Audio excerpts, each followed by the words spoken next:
तो गाइस, आज की कहानी है एक अंडर एस्टिमेट किए गए प्रोडिजी की, जो अपनी असली ताकत को पहचानने की राह पर है। तो सीन कुछ ऐसा है। हमारा हीरो लॉयड एक ऑर्फन था जिसे दुनिया की सबसे पावरफुल एस रैंक विजर्ड ने अडॉप्ट किया था। बड़ा होकर वो एक एडवेंचरर बना, लेकिन उसकी पार्टी ने उसे यूजलेस सपोर्ट मेज कहकर निकाल दिया। लेकिन उसकी टीचर के सिवा कोई नहीं जानता था कि लॉयड ही वो चोजन हीरो है जो डीमन किंग को हराएगा। जब लॉयड छोटा था तो डीमन किंग के हमले में उसका पूरा गांव तबाह हो गया था। उस हमले में वो अकेला बचा था, जहां उसे मर्लिन नाम की एक एस रैंक एडवेंचरर विजर्ड मिली। मर्लिन ने भी उस बैटल में कुछ बहुत प्रेशियस खो दिया था, तो उस लॉस से कोप करने के लिए उसने लॉयड को अडॉप्ट करने और अपना डिसाइपल बनाने का फैसला किया। मर्लिन उसे अपने घर ले जाती है और सबसे पहले हवा में एक फायरबॉल बनाकर दिखाती है। वो हैरान लॉयड से कहती है कि अगर शाम तक उसने मैजिक से फायर नहीं बनाई तो उसे डिनर नहीं मिलेगा। लॉयड फायर बनाने की बहुत कोशिश करता है और जैसे ही वो कामयाब होता है, वो एक्साइटेडली अपनी टीचर को दिखाने भागता है। मर्लिन सार्काज्म के साथ कहती है गुड जॉब और उसकी छोटी सी आग को फूंक मारकर बुझा देती है और कहती है कि उसे अभी बहुत कुछ सीखना है। इसके बाद वो उसे ग्राउंड से पानी समन करना सिखाती है और लॉयड पहली ही ट्राई में ये कर लेता है। लेकिन उसकी तारीफ करने के बजाय मर्लिन फिर से उसे पानी में डुबो देती है, ये दिखाने के लिए कि पावरफुल वाटर मैजिक कैसा होता है। दिन बीतते गए और लॉयड नई नई मैजिक सीखता रहा, लेकिन मर्लिन कभी खुश नहीं होती थी। एक बार जब लॉयड ने उसका शाही स्कल्पचर बनाया तो उसने उसे भी सबक सिखाने का एक तरीका बना लिया। वो स्कल्पचर को कंट्रोल करके लॉयड को पकड़ लेती है और स्टैचू का साइज बढ़ाकर कहती है कि उसमें स्किल्स की बहुत कमी है। फिर वो स्कल्पचर तोड़ देती है और लॉयड ग्राउंड पर गिर जाता है। भोला लॉयड अब टीचर की हर बात पर यकीन कर लेता है और अपनी कमी को दूर करने के लिए और मेहनत करने का वादा करता है। कुछ दिनों बाद मर्लिन को एक जबरदस्त हैंगओवर होता है और लॉयड अपनी मैजिक से उसे ठीक कर देता है। उठते ही मर्लिन पहले तो उसे गले लगाकर थैंक यू बोलती है, लेकिन अगले ही पल उसे मैजिक प्रैक्टिस के लिए बाहर खींच ले जाती है। समय बीतता है और एक रात मर्लिन परेशान चेहरे के साथ कुछ एंशिएंट टेक्स्ट्स पढ़ रही होती है। तभी लॉयड उसे डिनर के लिए बुलाने आता है और उठते वक्त मर्लिन से वो किताब नीचे गिर जाती है। लॉयड उसे उठाने में मदद करता है, लेकिन किताब को छूते ही उसके अंदर की सारी इंफॉर्मेशन लॉयड के दिमाग में अपलोड हो जाती है और वो बेहोश हो जाता है। ये देखकर मर्लिन घबरा जाती है, क्योंकि लॉयड ने सिर्फ किताब छूकर एक एंशिएंट मैजिक स्पेल सीख लिया था। इसका मतलब था कि वो चोजन वन बनने के लायक है। ये बात मर्लिन को उसके ट्रॉमेटिक पास्ट की याद दिला देती है और वो नहीं चाहती थी कि लॉयड भी वही गलतियां दोहराए जो उसने की थी। इसलिए उस रात जब लॉयड सो रहा होता है, मर्लिन उसके कमरे में जाकर एक किस के जरिए उसके माथे पर एक मैजिक स्पेल लगा देती है। ये स्पेल उस एंशिएंट मैजिक के नॉलेज को उसके माइंड में सील कर देता है, ताकि लॉयड अपनी पावर पर जरूरत से ज्यादा भरोसा न करे और किसी खतरनाक रास्ते पर न निकल जाए। वो लॉयड को एक व्हाइट मेज बनने की सलाह देती है, जिसका मेन रोल दूसरे एडवेंचरर्स को सपोर्ट करना होता है। वो उसे रिकवरी मैजिक सिखाती है जिससे फल उग सकते हैं, और फिर एक मरते हुए पेड़ को जिंदा करके अपने और उसके पावर लेवल का डिफरेंस दिखाती है। लॉयड मर्लिन के अंडर ट्रेनिंग लेता रहता है। एक दिन मर्लिन उसकी आंखों पर पट्टी बांधकर उसे खतरनाक मॉन्स्टर से भरे जंगल में ले जाती है। वो उसे सिर्फ एक नाइफ देती है और कहती है कि एक हफ्ते के अंदर अपनी मैजिक का इस्तेमाल करके घर वापस आओ। लगभग तुरंत ही एक वुल्फ मॉन्स्टर वहां पहुंच जाता है। लॉयड किसी तरह पास के एक पेड़ पर चढ़कर उसके हमलों से बचता है। उसे एहसास होता है कि एक व्हाइट मेज के तौर पर उसके स्पेल्स मॉन्स्टर्स को हरा नहीं सकते। अब उसके पास खतरों से बचते हुए घर पैदल जाने के अलावा कोई चारा नहीं था। वो अकेले ही अपना खतरनाक सफर जारी रखता है और नए स्पेल्स एक्सपेरिमेंट करता है, जिनसे उसे खाना खोजने और तेज भागने में मदद मिले। एक दिन वो एक स्पाइडर मॉन्स्टर का निवाला बनते बनते बचता है, लेकिन अपने बनाए हुए स्पीड स्पेल की वजह से वो सुरक्षित भागने में कामयाब हो जाता है। समय तेजी से बीतता है और लॉयड एक टीनेजर बन जाता है। पास के शहर की एक मैगजीन देखकर उसके मन में बाहरी दुनिया को जानने की उत्सुकता पैदा होती है। मर्लिन का रवैया भी अब बदल गया था। अब वो उसे प्रैक्टिस के लिए खींचने के बजाय डेली चोर्स से निकालकर नए मैजिक स्पेल्स बनाने में लगा देती थी। लॉयड इतना स्ट्रेस नहीं झेल पाता और एक रात दुनिया एक्सप्लोर करने के लिए घर से भागने का फैसला करता है। अगली सुबह मर्लिन को उसका कमरा खाली मिलता है। डेस्क पर शहर की मैगजीन देखकर वो समझ जाती है कि उसका लड़का अब बड़ा हो गया है। उधर लॉयड शहर पहुंचता है और वहां की रफ्तार में खो जाता है। वो अपने थोड़े से पैसे खाने पर खर्च कर देता है और सोचता है कि और पैसे कैसे कमाए। तभी एक एडवेंचरिंग पार्टी का रिक्रूटमेंट नोटिस उसके मुंह पर आकर लगता है। पार्टी ज्वाइन करने के बाद उसका पहला मिशन एक साइक्लॉप्स से लड़ना होता है। वो ये देखकर बहुत एक्साइटेड होता है, क्योंकि उसने पहले कभी इतने स्ट्रॉन्ग मॉन्स्टर से किसी को लड़ते नहीं देखा था। साइक्लॉप्स पार्टी के लीडर और मेन डीपीएस एलन को पीछे धकेल रहा होता है। एलन अपनी हीलर से हीलिंग स्पेल डालने को कहता है। लॉयड भी मदद करने का फैसला करता है और तुरंत अपने सभी पार्टी मेंबर्स पर एक सपोर्ट स्पेल डाल देता है, लेकिन किसी को इसका एहसास तक नहीं होता। आर्चर तेजी से मॉन्स्टर की आंख में तीर मारकर उसे अंधा कर देती है। जब मॉन्स्टर आर्चर पर हमला करने की कोशिश करता है तो लीना नाम की टैंकर उस हमले को ब्लॉक करने के लिए आगे आती है। वो ये देखकर हैरान रह जाती है कि उसे पंच में बिल्कुल भी वजन महसूस नहीं हुआ। इस बीच पार्टी की मेज साइक्लॉप्स को बांध लेती है, जिससे एलन को उसे एक ही झटके में खत्म करने का मौका मिल जाता है। इस जीत की वजह से एलन रातों रात स्टार बन जाता है और लोग उसे हीरो मानने लगते हैं। दूसरी तरफ लॉयड को पूरी तरह से निग्लेक्ट किया जाता है और उसे पेमेंट के नाम पर सिर्फ कुछ सिक्के मिलते हैं क्योंकि वो एक व्हाइट मेज था। वो उतने पैसे भी रख लेता है क्योंकि उसे लगता है कि वो बस इसी लायक है। जब एलन सबको सक्सेस का टोस्ट करने के लिए बुलाता है तो लॉयड ये कहकर मना कर देता है कि वो ड्रिंक नहीं करता। पार्टी की लड़कियां लॉयड से नाराज हो जाती हैं क्योंकि उसने एलन का ऑफर ठुकरा दिया था, लेकिन एलन को इससे कोई फर्क नहीं पड़ता क्योंकि वो लॉयड को अपनी पार्टी का मेंबर मानता ही नहीं था। उसका कहना था कि सभी व्हाइट मेजेस यूजलेस होते हैं, लेकिन गिल्ड के रूल्स मानने के लिए एक को रखना पड़ता है और इससे कोई फर्क नहीं पड़ता कि वो लॉयड है या कोई और। मगर लीना को लगता है कि कुछ तो गड़बड़ है जिस पर कोई ध्यान नहीं दे रहा और वो लॉयड के बारे में काफी क्यूरियस थी। दूसरी तरफ लॉयड पर नजर रख रहा आदमी मर्लिन का इन्फॉर्मेंट विल निकलता है, जो उसे अपने स्टूडेंट के बारे में कांस्टेंट अपडेट्स देता रहता है। मर्लिन कहती है कि उसे लॉयड की चिंता नहीं है, बस वो ज्यादा एरोगेंट ना हो जाए। ये सुनकर विल उससे पूछता है कि क्या उसे पास्ट में जो हुआ उसका पछतावा है। ये सुनकर मर्लिन को वो दिन याद आ जाता है जब उसने हीरो सिबिल के साथ डीमन लॉर्ड का सामना किया था। डीमन लॉर्ड जब उनसे जीत नहीं पाया तो उसने सेल्फ डिस्ट्रक्ट करने का फैसला किया, जिससे पूरा शहर तबाह हो गया। हीरो सिबिल ने एंशिएंट मैजिक का इस्तेमाल करके मारे गए सभी लोगों को जिंदा कर दिया, लेकिन इसके लिए उसे अपनी जान कुर्बान करनी पड़ी। सिबिल को खोना मर्लिन के लिए एक बहुत बड़ा सदमा था और भले ही उसने लॉयड को सिर्फ एक कोपिंग मैकेनिज्म के तौर पर अडॉप्ट किया था, उसने कभी नहीं सोचा था कि वो भी सिबिल की तरह एक चोजन वन निकलेगा। वो कसम खाती है कि वो अपनी गलतियों को नहीं दोहराएगी और लॉयड को सेफ रखने के लिए जो भी जरूरी होगा वो करेगी। शहर में वापस लॉयड के सपोर्ट की बदौलत एलन एक के बाद एक पावरफुल मॉन्स्टर्स को हराकर एक बड़ा हीरो बन जाता है। जाहिर है लीना के अलावा इस बात पर कोई ध्यान नहीं देता, जिसे बस हल्का सा अंदाजा था। एक रात एलन को सोल्जर्स से एक रिक्वेस्ट मिलती है। उन्हें एक पेट्रोल पॉइंट के पास कुछ गोलेम्स को हराना था जो उनके सैनिकों को मार रहे थे। एलन ये सोचकर फौरन ऑफर एक्सेप्ट कर लेता है कि ये काफी आसान होगा। अंदर पहुंचकर एलन गोलेम से लड़ता है, लेकिन एक समनर बार बार नए गोलेम्स बनाता रहता है। लॉयड समझ जाता है कि समनर एक मैजिक स्टोन का इस्तेमाल कर रहा है। वो तुरंत आर्चर को बफ करके उसे समनर पर निशाना लगाने को कहता है। वो उसकी बात मानती है और उसका तीर एक पिलर के चारों ओर घूमकर सीधे समनर के सीने में जा लगता है। इसके बाद लॉयड विजर्ड को मैजिक स्टाफ टेलीपोर्ट करने का ऑर्डर देता है और उसे भी तुरंत सील कर देता है। ये बात एलन को बिल्कुल पसंद नहीं आती, जिसे लगता है कि पार्टी को ऑर्डर देने का हक सिर्फ उसका है। वो गोलेम पर फोकस करने का फैसला करता है, लेकिन लॉयड उसे पीछे हटने की चेतावनी देता है क्योंकि गोलेम अपने मास्टर को खोने के बाद आउट ऑफ कंट्रोल हो गया था। एलन उसकी बात नहीं सुनता और आगे बढ़ जाता है। लॉयड को एक स्पेशल मैजिक का इस्तेमाल करके उसे पत्थर के जायंट के नीचे कुचले जाने से बचाना पड़ता है। मिशन खत्म होते ही एलन फौरन लॉयड को यह कहकर निकाल देता है कि वो यूजलेस है और हमेशा पीछे छिपा रहता है। लॉयड, जिसे अब तक ये यकीन दिलाया गया था कि उसमें स्किल इश्यूज हैं, बिना कुछ कहे ये फैसला मान लेता है। वो दूसरी पार्टी ढूंढने की कोशिश करता है, लेकिन उसे कोई वैकेंसी नहीं मिलती। तभी एक लड़की अर्जेंटली एक फ्री व्हाइट मेज ढूंढती हुई आती है। रिसेप्शनिस्ट उसे बताती है कि उसकी कंडीशंस पर कोई मिलना मुश्किल है और लॉयड की तरफ इशारा कर देती है। जैसे ही पिंक बालों वाली लड़की कंफर्म करती है कि वो एक अनएम्प्लॉयड व्हाइट मेज है, वो उसे अपने साथ घसीट कर ले जाती है।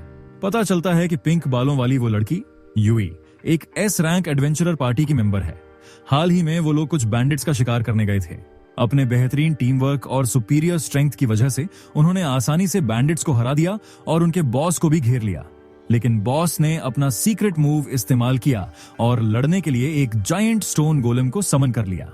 यूए की पार्टी को एहसास हुआ कि गोलेम पर मैजिक का असर नहीं हो रहा था और कमजोर फिजिकल अटैक्स भी बेकार थे, इसलिए यूए ने खुद उसका सामना करने का फैसला किया। अपनी पार्टी की सबसे स्ट्रॉन्ग डैमेज डीलर होने के नाते वो गोलेम की तरफ बढ़ी और अपनी पूरी ताकत से हमला किया, लेकिन वो गोलेम पर सिर्फ एक खरोंच ही लगा पाई।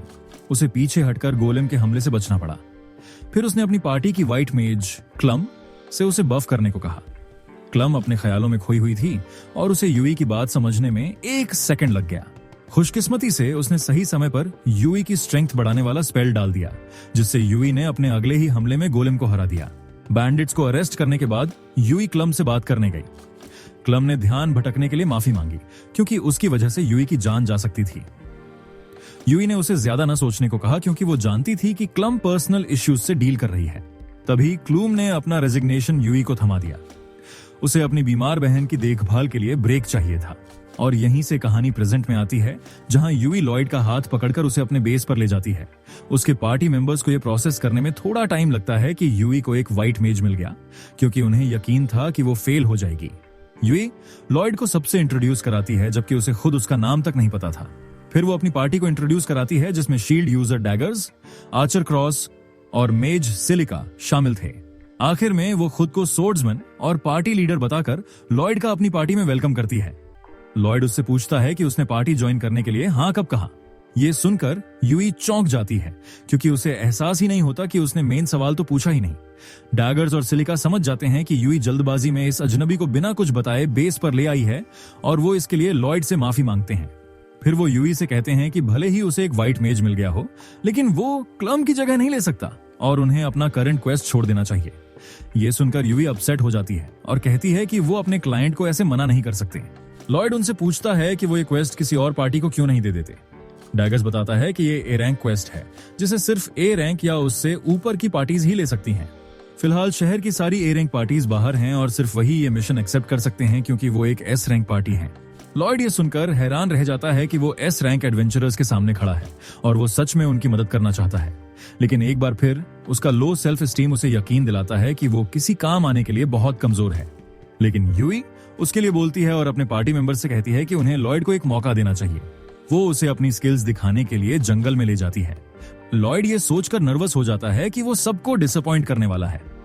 यूई उसे कुछ करने के लिए कहती रहती है, तो डैगर्स उसे समझाता है कि कम से कम न्यूबी को ये तो बताओ कि कौन सा स्पेल कास्ट करना है। यूई लॉयड से उन सब पर एन्चांटमेंट मैजिक कास्ट करने को कहती है।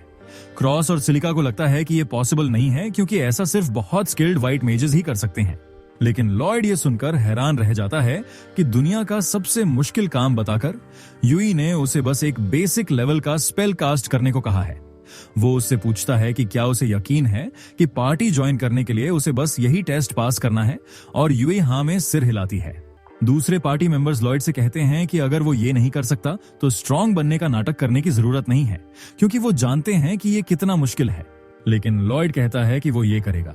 वो झट से अपने डायमेंशनल स्टोरेज से अपना स्टाफ समन करता है, और इतना ही सबको हैरान करने के लिए काफी था। फिर वो एक साथ उन पर 5 अलग अलग तरह के एन्चांटमेंट स्पेल्स डाल देता है, और उन्हें पता भी नहीं चलता, क्योंकि वो बहुत तेज था। स्पेल्स के असर से सबको हल्का और ज्यादा स्ट्रांग महसूस होने लगता है। इसका इफेक्ट ट्राई करने के लिए यूई पास के एक बड़े पेड़ पर अपनी तलवार चलाती है। एक हल्के से स्विंग से भी वो पेड़ को आसानी से काट देती है। ये देखकर उसकी पूरी पार्टी हैरान रह जाती है। लॉयड उन्हें बताता है कि उसने उन पर 5 तरह के एन्चांटमेंट स्पेल्स डाले हैं। उसे लगा था कि सिर्फ एक स्पेल डालना टेस्ट के लिए बहुत सिंपल होगा, इसलिए उसने अपनी असली काबिलियत दिखाने की कोशिश की। यूई और बाकी लोग इतने हैरान थे कि उनके मुंह से एक शब्द नहीं निकला। लॉयड को लगता है कि वो सब उसे डिसअपॉइंटेड हैं। वो अपना स्टाफ वापस स्टोरेज में रखते हुए कहता है कि वो समझ गया है कि वो उनकी पार्टी का व्हाइट मेज बनने के लायक नहीं है। वो उनका टाइम वेस्ट करने के लिए माफी मांगता है और जाने लगता है, लेकिन तभी यूई उसे रोक लेती है। आखिर में वो लॉयड से उसके पास्ट वर्क एक्सपीरियंस के बारे में पूछती है। लॉयड ये बताकर सबको चौंका देता है कि उसे हीरोज पार्टी से बहुत वीक होने की वजह से निकाल दिया गया था। यूई और बाकी लोग सोचते हैं कि हीरो के स्टैंडर्ड्स आखिर कैसे हैं, जो उसने लॉयड को वीक कह दिया, क्योंकि उन्होंने आज तक किसी को एक साथ 5 एन्चांटमेंट स्पेल्स कास्ट करते नहीं देखा था। जब लॉयड फिर भी कहता है कि वो वीक है, तो क्रॉस को उसके स्टैंडर्ड्स की चिंता होने लगती है। लॉयड टॉपिक बदलते हुए पूछता है कि वो अपनी पार्टी की व्हाइट मेज को वापस क्यों नहीं बुला लेते। यूई बताती है कि क्लूम की बहन बहुत बीमार है और वो एडवेंचरर का काम करते हुए पूरे टाइम उसकी देखभाल कर रही थी। इस वजह से उसने ब्रेक लेने का फैसला किया। ये सुनकर सब क्लूम के लिए परेशान हो जाते हैं, क्योंकि वो अब भी उनकी दोस्त है। ये देखकर लॉयड को थोड़ी जेलसी होती है। वो जल्दी से टॉपिक बदलता है और पूछता है कि क्या किसी को पता है कि क्लम की बहन को कौन सी बीमारी है। यूई याद करती है कि उस लड़की का शरीर धीरे धीरे मैजिस्टोन में बदल रहा है। लॉयड को याद आता है कि उसने अपनी मास्टर से मैजिस्टोन्स के बारे में सीखा था। अब वो इसका पता लगाने का फैसला करता है। वो यूई से उसे क्लम के घर ले जाने को कहता है और यूई उसे वहां ले जाती है। एक बहुत ही दुबली पतली और थकी हुई क्लम दरवाजा खोलती है और अपनी दोस्त को देखकर हैरान हो जाती है। अंदर जाते ही लॉयड सीधे काम पर लग जाता है। वो क्लम से उसकी बहन की कंडीशन के बारे में डिटेल में बताने को कहता है। क्लम बताती है कि पहले वो और उसकी बहन सिल्विया एक साथ एडवेंचर्स पर जाते थे, लेकिन एक दिन मिशन के दौरान सिल्विया घायल हो गई और तब से बीमार है। जैसे ही वो सिल्विया के कमरे का दरवाजा खोलती है, अंदर से एक इंटेंस मलिशियस मैना लीक होती है। फिर क्लम अपनी बहन का ब्लैंकेट हटाती है और दिखाती है कि उसके हाथ पैर पहले ही मैजिस्टोन में बदल चुके हैं। वो बताती है कि सिल्विया का माना बर्जर्क हो गया है और उसकी हालत दिन ब दिन बिगड़ती जा रही है। क्लूम को डर है कि उसकी बहन के पास ज्यादा टाइम नहीं है। तभी लॉयड उसकी मदद करने के लिए कहता है। वो कहता है कि उसके पास एक थ्योरी है और अगर वो सही है तो सिल्विया वापस नॉर्मल हो सकती है। लेकिन क्लम को उस पर यकीन नहीं होता क्योंकि बड़े बड़े स्पेशलिस्ट हीलर्स भी उसकी बहन को ठीक नहीं कर पाए थे। लेकिन लॉयड समझाता है कि सिल्विया शायद एक हाई प्योरिटी मैजिस्टोन से घायल हुई होगी, जिसने उसे भी मैजिस्टोन में बदलना शुरू कर दिया। वो क्लूम से पूछता है कि क्या सिल्विया किसी हाई माना डेंसिटी वाली जगह पर घायल हुई थी। क्लूम हाँ कहती है और बताती है कि वो एक केव से मैजिस्टोन निकालने के मिशन पर थे। लॉयड उसे घाव दिखाने को कहता है और क्लूम सिल्विया की कमर दिखाती है जो मैजिस्टोन में बदल चुकी थी। लॉयड को यकीन हो जाता है कि प्रॉब्लम यहीं से शुरू हुई है। यूई क्लम से लॉयड पर भरोसा करने को कहती है और क्लम उसे एक मौका देने का फैसला करती है। लॉयड तुरंत एक स्पेल कास्ट करके सिल्विया की बॉडी से सारा करप्टेड माना अब्सॉर्ब करने लगता है, जो उसके लिए भी काफी मुश्किल था। पहला स्टेप पूरा करने के बाद वो हीलिंग स्पेल कास्ट करता है। क्लम समझ जाती है कि ये कोई नॉर्मल हीलिंग स्पेल नहीं है। लॉयड उसे बताता है कि ये एक ज्यादा पावरफुल वर्जन है जो हाईली इनएफिशिएंट है, लेकिन इससे वो सिल्विया से अब्सॉर्ब की हुई मैना को बर्न कर सकता है। ये सुनकर क्लम स्पीचलेस हो जाती है। यूई उससे पूछती है कि क्या लॉयड कुछ इंप्रेसिव कर रहा है। वो जवाब देती है कि लॉयड एक साथ 2 सेल्फ मेड स्पेल्स कास्ट कर रहा है और साथ ही ट्रेमेंडस अमाउंट ऑफ मैना भी झेल रहा है। ये दोनों ही चीजें दुनिया के सबसे महान व्हाइट मेजेस के लिए भी इम्पॉसिबल होती हैं। जल्द ही लॉयड का तरीका असर दिखाने लगता है और सिल्विया का पत्थर बना शरीर वापस नॉर्मल होने लगता है। सिल्विया को होश आ जाता है और क्लम खुशी के मारे रोने लगती है।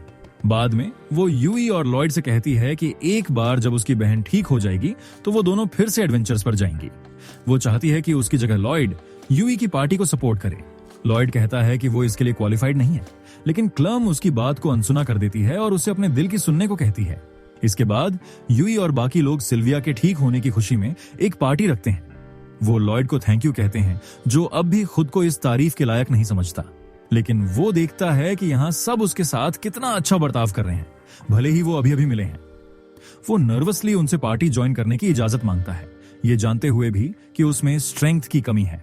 उसके बदले हुए मन को देखकर सब खुश हो जाते हैं और खुशी खुशी उसे अपनी पार्टी में वेलकम करते हैं। इसके बाद वो लॉयड के लिए एक वेलकम पार्टी रखते हैं और कहते हैं कि वो जितना चाहे खा सकता है क्योंकि बिल वही देंगे। लॉयड ऐसे खाने लगता है जैसे उसने पहले कभी खाना ना देखा हो। वी अब लॉयड के बचपन के बारे में क्यूरियस हो जाती है। लॉयड बताता है कि वो अपनी टीचर के साथ रहता था जो गार्डन में जो उगता था वही पकाती थी। कभी कभी वो जंगली मशरूम्स ले आती या फिर जंगली जानवरों का मीट बिना किसी मसाले के रोस्ट करके उसे दे देती थी। यूई को अब लॉयड को मैजिक सिखाने वाले इंसान के बारे में और जानने की इच्छा होती है। सिलिका पूछती है कि क्या उसकी टीचर भी एक व्हाइट मेज है। लॉयड बताता है कि वो एक कॉम्बैट ओरिएंटेड मेज है, क्योंकि जब वो अकेले काम करती थी तो अक्सर एक्सप्लोजन्स होते थे। सिलिका हैरान होती है कि किसी नॉन व्हाइट मेज ने लॉयड को इतनी अच्छी ट्रेनिंग दी। सिलिका कहती है कि वो भी उनसे कुछ सीखना चाहेगी, लेकिन लॉयड उसे रोक देता है और कहता है कि अगर उसे सच पता चला तो वो पूरी जिंदगी पछताएगी। इसके बाद पार्टी अपने मिशन के लिए एक स्ट्रैटेजी मीटिंग करती है। डैगर्स लॉयड को मिशन डिटेल समझाता है। उनका मिशन उन मॉन्स्टर्स को हराना है जो लोकल फार्म्स को तबाह कर रहे हैं। सिलिका बताती है कि कई स्पीसीज के मॉन्स्टर्स ने मिलकर एक पैक बना लिया है। यह सुनकर लॉयड हैरान हो जाता है। डैगर्स कहता है कि यह उनके लिए भी नई इंफॉर्मेशन है, लेकिन उन्हें इसे सीरियसली लेना होगा। क्रॉस कहता है कि क्योंकि दुश्मन बहुत ज्यादा हैं, तो उसे और यूई को मुश्किल होगी, क्योंकि फिजिकल अटैकर्स भीड़ से निपटने में अच्छे नहीं होते। यूई अग्री करती है और कहती है कि इस बार सिलिका को उन्हें ही संभालना होगा, क्योंकि वो वाइड एरिया स्पेल्स इस्तेमाल कर सकती है। लेकिन सिलिका भी नर्वस थी, क्योंकि वाइड एरिया स्पेल्स में बहुत ज्यादा मना कंज्यूम होती है। यूई लॉयड से पूछती है कि क्या वो अटैक मैजिक इस्तेमाल कर सकता है। वो जवाब देता है कि वो बेसिक लेवल के स्पेल्स तो कर सकता है, लेकिन उनका रिजल्ट ज्यादा इंप्रेसिव नहीं होता। स्ट्रैटेजी के मुताबिक डैगर्स और यूई मॉन्स्टर्स को एक जगह इकट्ठा करेंगे ताकि सिलिका उन पर एक साथ हमला कर सके। क्रॉस सिलिका और लॉयड को प्रोटेक्ट करेगा, जो हीलिंग और सपोर्ट पर फोकस करेंगे। इसके बाद सब आराम करने के लिए इन की तरफ जाते हैं, लेकिन लॉयड दूसरी दिशा में चलने लगता है। डैगर्स उसे रोककर पूछता है कि वो कहां जा रहा है। लॉयड नर्वसली जवाब देता है कि उसके पास इन में रूम अफोर्ड करने के पैसे नहीं हैं। डैगर्स तुरंत उसे एक पाउच देता है जिसमें इतने पैसे थे जितने लॉयड ने अपनी पूरी जिंदगी में नहीं देखे थे। वो घबरा जाता है और कहता है कि वो ये नहीं ले सकता, लेकिन डैगर्स कहता है कि ये चैरिटी नहीं है, वो ये अमाउंट उसकी सैलरी से काट लेगा। अगली सुबह सब इनके सामने गैदर होते हैं। यूई सबसे आखिर में आती है और पूछती है कि सबके बैग्स कहाँ हैं। सब एक्साइटेडली बताते हैं कि लॉयड ने सब कुछ अपने मैजिक स्टोरेज में रख लिया है। यूई और सिलिका उसकी अमेजिंग स्किल्स की तारीफ करने लगती हैं, लेकिन लॉयड कहता है कि वो ये सबको सिखा सकता है। सब ये सुनकर चौंक जाते हैं क्योंकि उन्होंने लॉयड के अलावा किसी को ये मैजिक इस्तेमाल करते नहीं देखा था। लेकिन वो उन्हें यकीन दिलाता है कि ये सीखना काफी आसान है, पर स्टोरेज कैपेसिटी बढ़ाने के लिए थोड़ी ट्रेनिंग की जरूरत पड़ेगी। इसी के साथ वो अपने मिशन पर निकल पड़ते हैं। रास्ते में लॉयड सीखता है कि लंबे क्वेस्ट के दौरान फन करना कितना जरूरी है। वो अपने पहले कैंप साइट पर स्केड्यूल से काफी पहले पहुंच जाते हैं क्योंकि उन्हें सामान नहीं उठाना पड़ा था। वहां लॉयड मैजिक स्टोरेज से सामान निकालता है ताकि वो अपने टेंट्स लगा सकें। यूई टेंट्स लगने के बाद नदी में जाने का फैसला करती है, लेकिन डैगर्स उसे डांटता है और कहता है कि अभी फायरवुड और खाना इकट्ठा करना बाकी है। लॉयड फायरवुड लाने के लिए वॉलंटियर करता है। यूई फिर सिलिका को अपने साथ नहाने के लिए खींच कर ले जाती है। इस बीच लॉयड जंगल जाकर कुछ सूखी लकड़ियां इकट्ठा करता है। तभी उसे यूई के चीखने की आवाज आती है। वो आवाज की दिशा में भागता है और देखता है कि एक जायंट सर्पेंट मॉन्स्टर यूई और सिलिका पर हमला कर रहा है, जो पूरी तरह डिफेंसलेस थी। लॉयड तुरंत उनकी मदद के लिए आगे बढ़ता है और मॉन्स्टर का ध्यान अपनी ओर खींचता है। इस मौके का फायदा उठाकर यूई और सिलिका किनारे पर आ जाती हैं। लॉयड उनके टॉवल पहनने का इंतजार करता है और फिर उनके वेपन्स उनकी तरफ फेंकता है। फिर वो तुरंत उन पर 2 एन्चांटमेंट स्पेल्स डालता है। यूई फौरन मॉन्स्टर पर झपटती है और एक ही झटके में उसे 2 टुकड़ों में काट देती है, लेकिन मॉन्स्टर का कटा हुआ सिर भी लड़ता रहता है। सिलिका यूई और लॉयड को कवर लेने के लिए कहती है और फिर उस पर एक फायरबॉल फेंकती है, जिससे वो एक ही हिट में ढेर हो जाता है। वो हैरान थी क्योंकि आमतौर पर उसके पास इतनी फायर पावर नहीं होती, लेकिन उसके दिमाग में ये नहीं आता कि लॉयड ने उसे बफ किया था। कैंपसाइट पर वापस आकर लॉयड सबको स्टोरेज मैजिक सिखाने का फैसला करता है।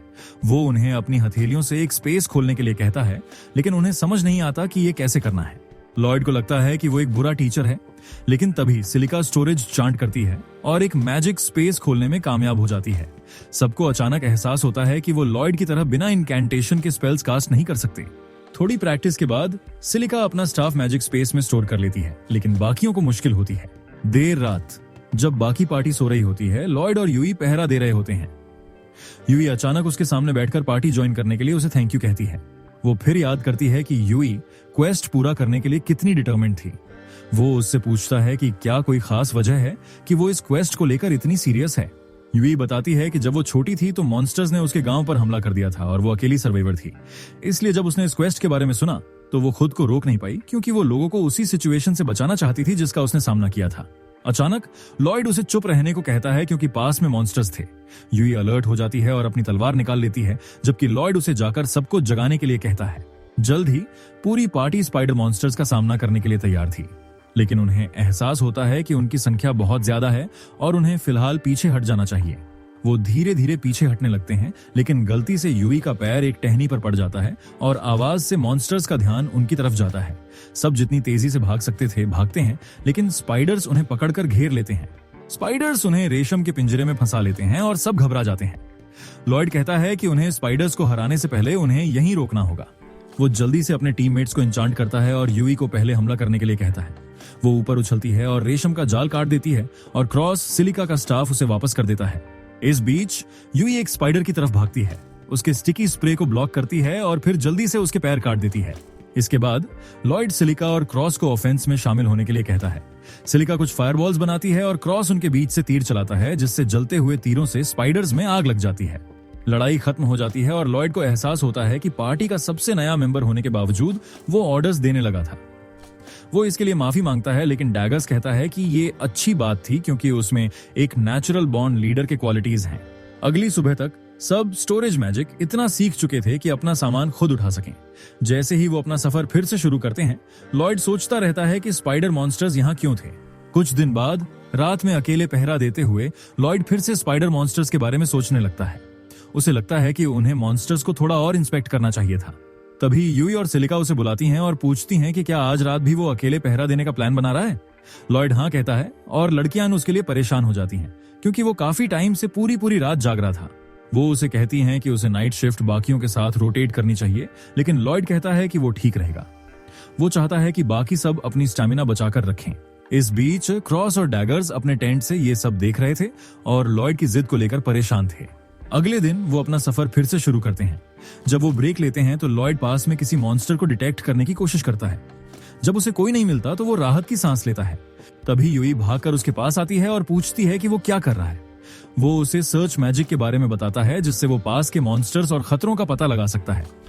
यूई हैरान हो जाती है क्योंकि उसने इस स्पेल के बारे में पहली बार सुना था। उस रात जब लॉयड एक बार फिर अकेले पहरा दे रहा होता है, यूई कहती है कि ऐसा लगता है कि वो उन पर बिल्कुल भरोसा नहीं करता, भले ही अब वो दोस्त बन गए हैं। सिलिका उसे समझाती है कि अलग अलग लोगों को एक दूसरे के साथ कंफर्टेबल होने में अलग अलग टाइम लगता है। वो मानती है कि लॉयड ये नहीं देख पा रहा कि वो कितना ऑसम है और इसीलिए वो ज्यादा मेहनत करके इसकी भरपाई करने की कोशिश करता है। दूसरी तरफ डैगर्स लॉयड के पास जाता है और उसे अपने साथ आने के लिए कहता है क्योंकि उसे कुछ मदद चाहिए, जबकि क्रॉस उसकी जगह पहरा देने के लिए वॉलंटियर करता है। डैगर्स एक ट्रिप अलार्म सेट करता है जो किसी भी मॉन्स्टर के कैंप साइट के पास आने पर उन्हें अलर्ट कर सकता है। लॉयड इससे इंप्रेस हो जाता है। डैगर्स उसे कहता है कि अब उसे आराम करना चाहिए। लॉयड कहता है कि इसकी कोई जरूरत नहीं है, लेकिन डैगर्स उससे सीधे पूछ लेता है कि क्या उसे पार्टी पर भरोसा नहीं है। लॉयड जवाब देता है कि वो उन पर भरोसा करता है, लेकिन डैगर्स कहता है कि उसके एक्शंस कुछ और ही कहते हैं। लॉयड को मर्लिन और अपने फॉर्मर बॉस एलन की बातें याद आती हैं, जिन्होंने उसे इनएक्सपीरियंस्ड और यूजलेस कहा था। वो डैगर्स से कहता है कि अगर वो मेहनत नहीं करेगा तो वो दूसरों के लिए प्रॉब्लम्स खड़ी कर सकता है, लेकिन डैगर्स उसे कहता है कि अगर ऐसा है तो उसे उनके लिए प्रॉब्लम्स खड़ी करनी चाहिए। डैगर्स उसे समझाता है कि उन्होंने एक टीम बनाई है ताकि वो उन चीजों को हैंडल कर सकें जो वो अकेले नहीं कर सकते। वो लॉयड से अपनी टीम पर और ज्यादा रिलाई करने को कहता है। डैगर्स उसे आराम करने के लिए मना लेता है। टेंट में लॉयड मुस्कुराता है, ये सोचकर कि अब उसके पास ऐसे लोग हैं जिन पर वो भरोसा कर सकता है। अगली सुबह वो इस बात को प्रैक्टिस में लाता है और नर्वसली यूई से पूछता है कि क्या वो पानी लाने में उसकी मदद कर सकती है, और यूई खुशी खुशी उसकी मदद करती है। दूसरी तरफ मिशेल नाम का एक नोबल एक शेडी ब्लैक मेज से रिपोर्ट लेता है जो बताता है कि उसने बताई गई सभी जगहों पर मैजिक स्टोन्स लगा दिए हैं। मिशेल ये सुनकर खुश हो जाता है। मेज कहता है कि उनके पिछले प्लान्स ने हाई रैंकिंग एडवेंचरर पार्टीज को इधर उधर बिखेर दिया है और वो उनके प्लान्स में दखल नहीं दे पाएंगे, पर हीरोज पार्टी अभी भी अवेलेबल है और वो उनके रास्ते में एक ऑब्स्टिकल बन सकती है। मिशेल कहता है कि हीरोज पार्टी सिर्फ किंग के कमांड पर ही चलती है। उसे यकीन है कि अकेला हीरो आगे जो होने वाला है उसे नहीं रोक पाएगा। जंगल में वापस लॉयड और उसकी पार्टी को अजीब लगता है कि उनके आसपास एक भी मॉन्स्टर नहीं है। लॉयड अपने सर्च स्पेल की रेंज बढ़ाने का फैसला करता है और 10 किलोमीटर आगे मॉन्स्टर्स के एक ग्रुप का पता लगा लेता है। इससे पहले कि लॉयड उसे डिटेल्स बता पाता, यूई बीच में कूद पड़ती है और पूछती है कि क्या वो सच में 10 किलोमीटर के रेडियस में सर्च कर सकता है। वो हाँ कहता है और यूई उस पर चिल्लाने लगती है क्योंकि कुछ दिन पहले उसने कहा था कि उसकी रेंज ज्यादा बड़ी नहीं है। पार्टी के दूसरे मेंबर्स उसे अभी बड़ी प्रॉब्लम पर फोकस करने के लिए कहते हैं। वो मॉन्स्टर्स की लोकेशन की तरफ भागते हैं और पाते हैं कि वो पहले ही उन फार्मलैंड्स तक पहुंच चुके हैं जिन्हें उन्हें डिफेंड करना था। वो वुल्फ मॉन्स्टर्स के इतने बड़े पैक को देखकर चौंक जाते हैं, लेकिन लॉयड ज्यादा परेशान था क्योंकि उसे सिर्फ इसी जगह पर मॉन्स्टर्स मिले थे। वो सोचता है कि बाकी मॉन्स्टर्स कहां चले गए। जब सब वजहों के बारे में सोच रहे थे, क्रॉस को वुल्फ पैक के बीच में कुछ बहुत अजीब दिखाई देता है। बाकी लोग उसे नहीं देख सकते थे क्योंकि उनकी आंखें क्रॉस जितनी तेज नहीं थीं। इसलिए लॉयड एक स्पेल का इस्तेमाल करके खुद को टेलीस्कोपिक विजन देता है। इसकी बदौलत वो वुल्फ पैक के बीच में एक अजीब सा काला पत्थर देख पाता है। फिर वो वही स्पेल पार्टी के दूसरे मेंबर्स पर भी डालता है और वो भी उस पत्थर को देख पाते हैं। डैगर्स कहता है कि ये एक मैजिक स्टोन जैसा दिखता है और सिलिका कहती है कि उसके चारों ओर का ब्लैक ऑरा चिंताजनक है। लॉयड को एहसास होता है कि ये माना बीस्ट फोक्स के माना जैसा महसूस हो रहा है। उसे याद आता है कि मर्लिन ने एक बार उसे बताया था कि बीस्ट फोल्क के पास एक स्पेशल स्पेल होता है जिससे वो मॉन्स्टर्स को कंट्रोल कर सकते हैं, और मैजिक स्टोन भी वही काम करता हुआ लग रहा था। लॉयड तुरंत अपना सर्च स्पेल फिर से कास्ट करता है और मॉन्स्टर्स के एक और बड़े ग्रुप को उनकी तरफ आते हुए नोटिस करता है। वो अब समझ जाता है कि मैजिक स्टोन ही उनकी सभी प्रॉब्लम्स की जड़ है। पार्टी मेंबर्स सोचते हैं कि उन्हें फिलहाल भाग जाना चाहिए, लेकिन यूई मना कर देती है और कहती है कि अगर वो चले गए तो मॉन्स्टर्स खेत तबाह कर देंगे। अचानक लॉयड ऐलान करता है कि उन्हें लड़ना चाहिए और उसे यकीन है कि अगर वो उसके प्लान को फॉलो करेंगे तो वो जीत सकते हैं। वो कहता है कि उन्हें पहले मैजिस्टोन से छुटकारा पाना होगा और क्रॉस से पूछता है कि क्या वो उसे शूट कर सकता है। क्रॉस को यकीन नहीं था कि वो इतनी दूर से उसे तोड़ पाएगा, लेकिन लॉयड कहता है कि बस हिट करना ही काफी है। क्रॉस अपना निशाना साधता है और लॉयड उस पर 3 एन्चांटमेंट स्पेल्स डाल देता है। इसकी बदौलत उसका तीर मैजिक स्टोन को चकनाचूर कर देता है। क्रॉस उससे पूछता है कि उसने ये कैसे किया। लॉयड जवाब देता है कि उसने उसे, उसके बो और उसके एरोज तीनों को एन्चांट किया था, जो उसके जैसे किसी के लिए स्टैंडर्ड है। लेकिन बाकी सब चौंक जाते हैं क्योंकि नॉर्मल व्हाइट मेजेस एक ही टाइम पर लोगों और हथियारों को इंचांट नहीं कर सकते। तभी वो देखते हैं कि वुल्व्स आपस में लड़ रहे हैं, क्योंकि मैजिक स्टोन के नष्ट होते ही उनकी नेचुरल फेरोसिटी लौट आई थी। लेकिन उनकी तरफ आ रहा मॉन्स्टर हॉर्ड अभी तक नहीं रुका था। जल्द ही मॉन्स्टर हॉर्ड जंगल से बाहर आता है और सिलिका अकेले ही उन पर हमला करने के लिए क्रू के सामने खड़ी हो जाती है।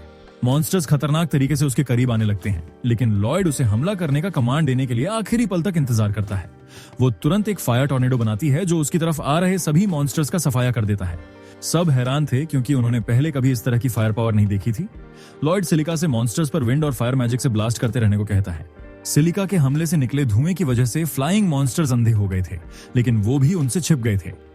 लॉयड पहले टेलीपैथी का इस्तेमाल करके अपने सेंसेस को क्रॉस से कनेक्ट करता है और फिर अपनी सर्च स्किल का इस्तेमाल करके फ्लाइंग मॉन्स्टर्स की लोकेशन बताता है।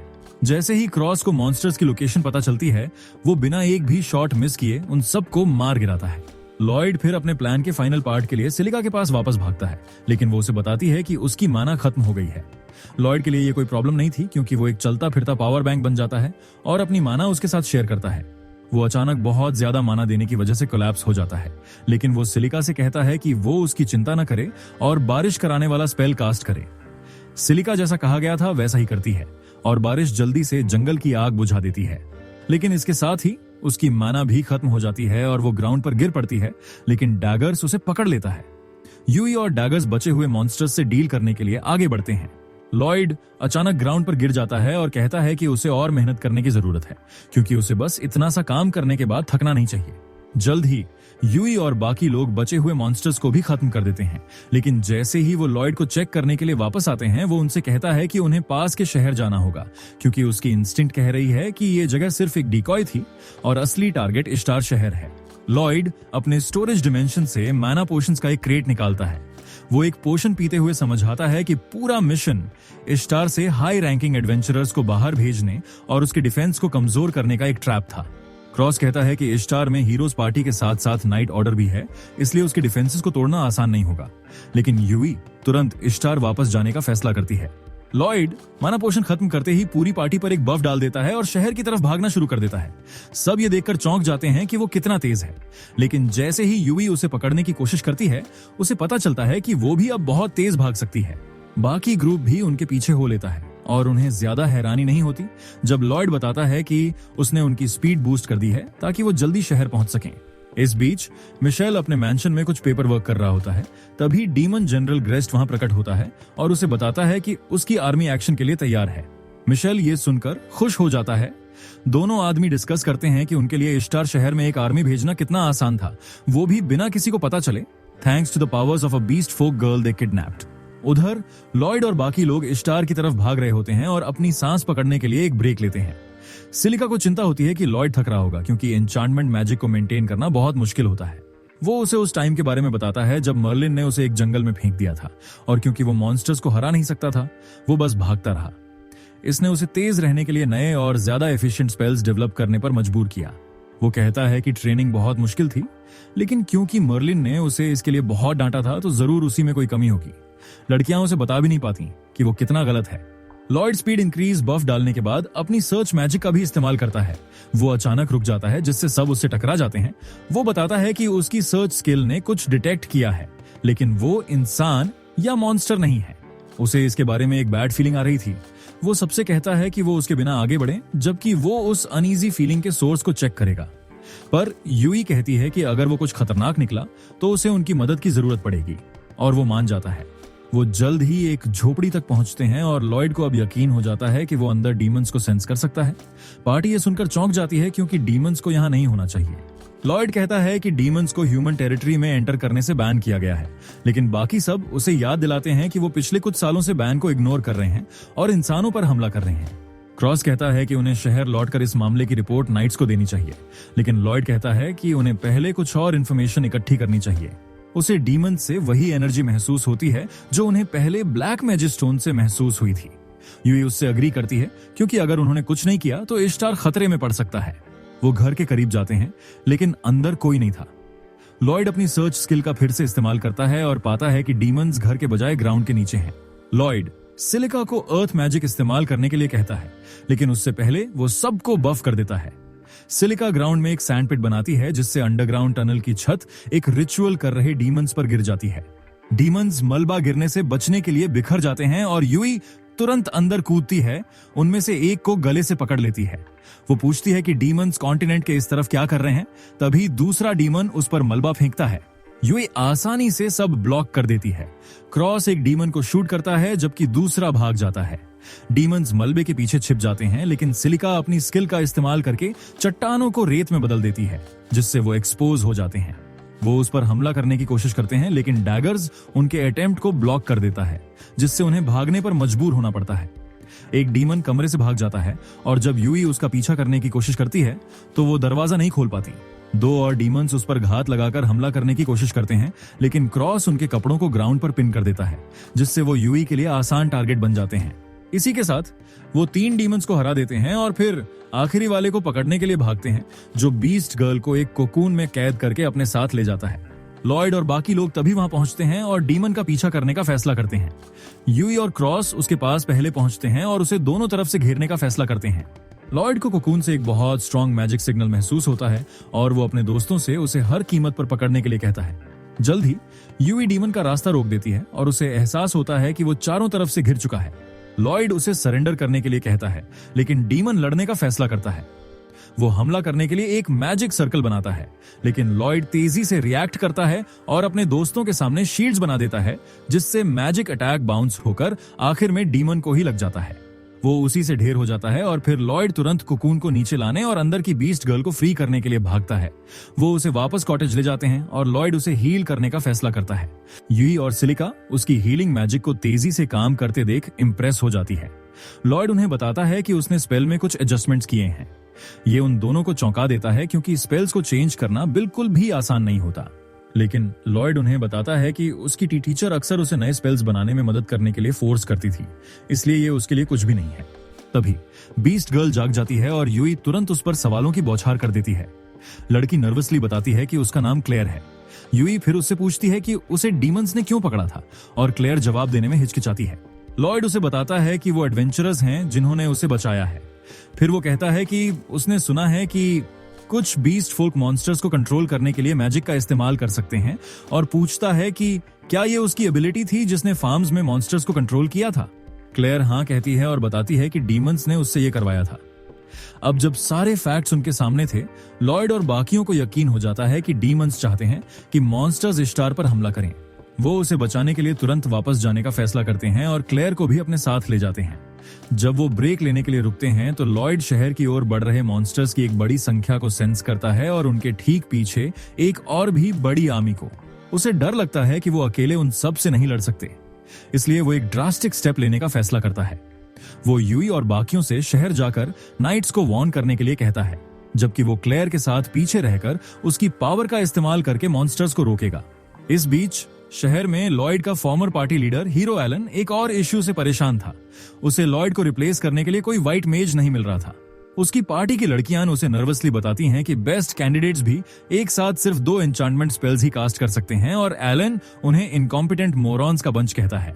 लीना कहती है कि शायद लॉयड स्पेशल था और एलन इतनी बेवकूफी भरी बात सोचने के लिए उसका मजाक उड़ाता है।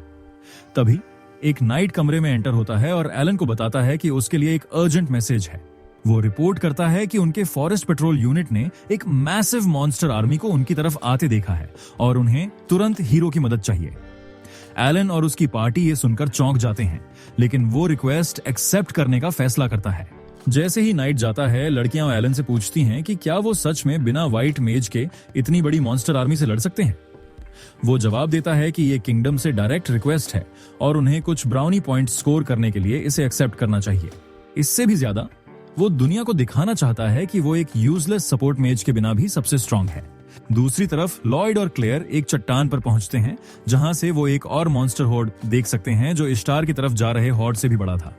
लॉयड घबरा जाता है। उसे एहसास होता है कि अगर ये ग्रुप हमलावरों के साथ मिल गया तो शहर खत्म हो जाएगा। वो कहता है कि उन्हें यहीं किसी तरह हराना होगा, और क्लेयर पूछती है कि क्या उन्हें बिना मारे रोकने का कोई तरीका है। लॉयड उसकी रिक्वेस्ट पर हैरान होता है, लेकिन क्लेयर कहती है कि ये मॉन्स्टर्स बस इनोसेंट क्रीचर्स हैं जिन्हें डीमंस ने उसकी पावर चुराकर ब्रेन वॉश किया है। वो इसके लिए खुद को भी जिम्मेदार मानती है और इसीलिए वो नहीं चाहती कि मॉन्स्टर्स को चोट पहुंचे। लॉयड वादा करता है कि वो एक ऐसा तरीका ढूंढेगा जिससे मॉन्स्टर्स को कम से कम हार्म हो। लॉयड उससे पूछता है कि क्या वो अपनी पावर का इस्तेमाल करके उन्हें घर वापस भेज सकती है। क्लेयर को यकीन नहीं था कि वो सभी मॉन्स्टर्स को कमांड कर सकती है। लॉयड उसे बताता है कि वो उसकी माना कैपेसिटी और स्पेल एफिशिएंसी बढ़ा देगा। क्लेयर ट्राई करने का फैसला करती है। लॉयड उसे बफ करने के लिए तैयार हो जाता है, लेकिन जंगल में एक डार्क डिवाइस के इंटरफेरेंस की वजह से वो अपना स्पेल कास्ट नहीं कर पाती। शहर में वापस एलन एडवेंचरर्स गिल्ड पहुंच चुका था और वहां जमा एडवेंचरर्स का मजाक उड़ा रहा था, उन्हें जॉब के लिए बहुत वीक कह रहा था। एडवेंचरर्स इससे ऑफेंड हो जाते हैं। तभी गिल्ड मास्टर आता है और कहता है कि वो यहाँ मॉन्स्टर्स से लड़ने आए हैं, एक दूसरे से नहीं। एलन अपना प्लान डिक्लेयर करता है। वो कहता है कि उनके मेजेस अपने सबसे पावरफुल स्पेल्स फायर करके लड़ाई शुरू करेंगे ताकि ज्यादा से ज्यादा मॉन्स्टर्स को मार सकें। उसके बाद वो नाइट्स और दूसरे फाइटर्स को लीड करके मॉन्स्टर्स को रोकेगा, जबकि मेजेस अपनी मना रिचार्ज करेंगे। दूसरे एडवेंचरर्स सोचते हैं कि क्या बचपन में उसके सिर पर चोट लगी थी। एक मेज नर्वसली कहता है कि उनके पास एक हिट में मॉन्स्टर्स के बंच को मारने की पावर नहीं है। एलन उन पर चिल्लाता है, लेकिन फिर उसकी अपनी पार्टी की मेज कहती है कि उसे भी खुद पर भरोसा नहीं है। वो दावा करती है कि हाल ही में उसके स्पेल्स की पावर कम हो रही है और वो पहले की तरह पावरफुल अटैक्स नहीं कर सकती। एलन उस पर चिल्लाता है कि उसने ये बात उससे इतने टाइम तक क्यों छिपाई। लड़की डरते हुए उसे बताती है कि वो अकेली नहीं है, क्योंकि पार्टी में बाकी सब ने भी लॉयड के जाने के बाद अपनी परफॉर्मेंस में गिरावट महसूस की है। ये सुनकर एलन अपना आपा खो देता है। लीना उसे बताती है कि उन्होंने उसे बिट्रे नहीं किया, उसने बस नोटिस नहीं किया क्योंकि हीरो बनने के बाद वो कंप्लेसेंट हो गया था। वो कहती है कि उसने थोड़ी भी ट्रेनिंग नहीं की है। भीड़ ये जानकर हैरान रह जाती है कि एलन प्रैक्टिस नहीं कर रहा था। वो लीना को पंच मारने की कोशिश करता है, लेकिन वो आसानी से उसका हमला ब्लॉक कर देती है, जिससे सबके सामने वो और ह्यूमिलिएट होता है। वो एम्बैरेसमेंट में भाग जाता है और लड़कियां उसके पीछे जाती हैं, लेकिन लीना पीछे रह जाती है। दूसरे एडवेंचरर्स घबरा जाते हैं, लेकिन लीना उन्हें शांत रहने को कहती है क्योंकि वो कमांड संभालेगी। वो एलन की पार्टी छोड़ने के अपने इरादे डिक्लेयर करती है क्योंकि वो अब हीरो कहलाने के लायक नहीं है और वो उन सबके साथ लड़ेगी। सब ये सुनकर राहत की सांस लेते हैं और लीना कहती है कि उनके सर्वाइवल का सबसे अच्छा चांस लॉयड नाम के व्हाइट मेज को ढूंढना है। इस बीच लॉयड और क्लेयर को एक ब्लैक मैजिस्टोन मिलता है जो उसके स्पेल्स को ब्लॉक कर रहा था। लॉयड कहता है कि उन्हें इसे डिस्ट्रॉय करना होगा। क्लेयर कहती है कि पास में मल्टीपल मैजिस्टोन्स होने चाहिए क्योंकि हॉर्ड सिर्फ एक से कंट्रोल होने के लिए बहुत बड़ा है। लॉयड अपनी सर्च मैजिक और सेंस शेयरिंग स्पेल कॉम्बो का इस्तेमाल करके दूसरे मैजिस्टोन्स की लोकेशन जल्दी से ढूंढ लेता है। फिर वो खुद पर एक इनविजिबिलिटी स्पेल डालता है ताकि वो मॉन्स्टर्स की नजर में आए बिना मैजिस्टोन के करीब जा सकें। क्लेयर मैजिस्टोन के पास जाकर उसे अपनी पावर से न्यूट्रलाइज कर देती है। जैसे ही वो ऐसा करती है, मॉन्स्टर्स उसके कंट्रोल से फ्री हो जाते हैं और एरिया छोड़ देते हैं। दूसरी तरफ एडवेंचरर्स और नाइट्स शहर की बॉर्डर पर मॉन्स्टर्स का सामना करने के लिए तैयार थे। गिल्ड मास्टर लीना की बातों पर यकीन करने का फैसला करता है और अपना भरोसा लॉयड के हाथों में डाल देता है। पहले जब लाइना ने एडवेंचरर्स को बताया था कि कैसे लॉयड हीरोज पार्टी का सीक्रेट एमवीपी था, तो उन्हें यकीन नहीं हुआ था, लेकिन गिल्ड मास्टर ने यकीन कर लिया था। उसने लीना को बताया था कि उन्हें इस बार लॉयड की मदद नहीं मिल पाएगी क्योंकि वो शहर से बाहर एक क्वेस्ट पर है। लीना यह सुनकर चौंक गई थी, लेकिन उसने तुरंत कैलकुलेट किया कि लॉयड ट्रैवल का ड्यूरेशन कम कर सकता है। उसने सबसे अपनी जान लॉयड के लौटने पर दांव पर लगाने को कहा। तभी मॉन्स्टर हॉर्ड उनके पास पहुंचता है और लीना आर्चर्स और मेजेस को हमला शुरू करने का कमांड देती है। हमले मॉन्स्टर फॉर्मेशन को कमजोर कर देते हैं और जैसे ही वो खाइयों में कूदते हैं, पानी की पावरफुल करंट्स उन्हें बहा ले जाती है, जिससे लॉयड और उसकी पार्टी को लौटने के लिए और टाइम मिल जाता है। जल्द ही रात हो जाती है और यूई का ग्रुप इश्तार जल्दी से जल्दी पहुंचने की उम्मीद में एक ब्रेक लेता है। इस बीच लॉयड और क्लेयर भी आखिरी मैजिस्टोन तक पहुंचकर उसे न्यूट्रलाइज कर देते हैं। वो खुश थे कि अब सभी मॉन्स्टर्स फ्री हैं, लेकिन फ्री होते ही पैंथर्स और वुल्व्स एक दूसरे से लड़ने लगते हैं। वो मैजिस्टोन को गिरा देते हैं जो क्लेयर को लग जाता है और उसकी इनविजिबिलिटी टूट जाती है। मॉन्स्टर्स तुरंत अपना ध्यान उसकी तरफ कर लेते हैं और वो घबरा जाती है, लेकिन लॉयड जल्दी से दूसरी तरफ भागता है और उनका ध्यान भटकाने के लिए कुछ फायरवर्क्स चलाता है। दूसरी तरफ लीना और बाकी लोग अभी भी मॉन्स्टर्स को रोके हुए थे जब उनका राइट विंग मॉन्स्टर्स के रूथलेस अटैक से गिर जाता है। इससे भी बुरी बात यह थी कि और भी मॉन्स्टर्स उनकी तरफ बढ़ रहे थे। जैसे ही सब उम्मीद छोड़ने वाले थे, एक पावरफुल फायर स्पेल मॉन्स्टर्स को हरा देता है। सब यूई और उसकी एस रैंक पार्टी को बैटल ज्वाइन करते देख खुश हो जाते हैं क्योंकि इसका मतलब था कि लॉयड भी करीब है। इस बीच लॉयड 2 मॉन्स्टर टीम्स के साथ टैग खेल रहा था। वो बचता और भागता रहता है, लेकिन उसे एहसास होता है कि उसकी स्टैमिना इन्फिनिट नहीं है। क्लेयर को भी नोटिस होता है कि वो बस बच रहा है, मॉन्स्टर्स पर हमला नहीं कर रहा। उसे लगता है कि ऐसा इसलिए है क्योंकि उसने उसे उन्हें हर्ट न करने के लिए कहा था।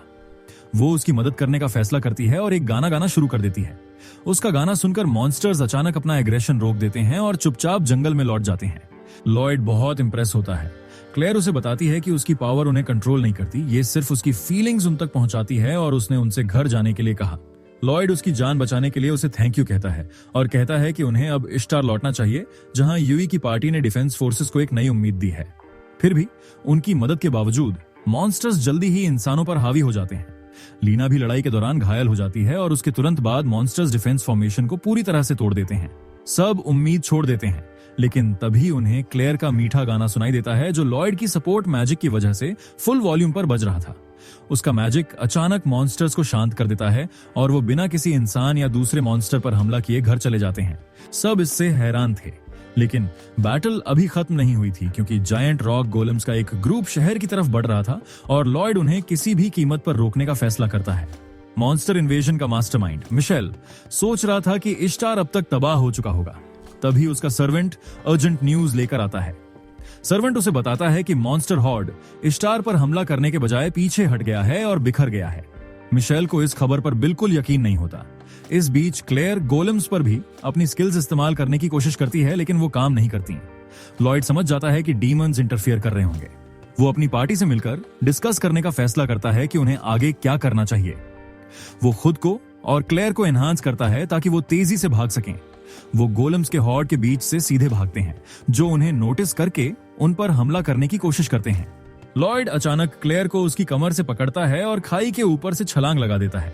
सब उसकी एन्चांटमेंट मैजिक से इंप्रेस हो जाते हैं और उन्हें एहसास होता है कि ये वही लड़का है जिस पर लीना ने उन्हें भरोसा करने को कहा था।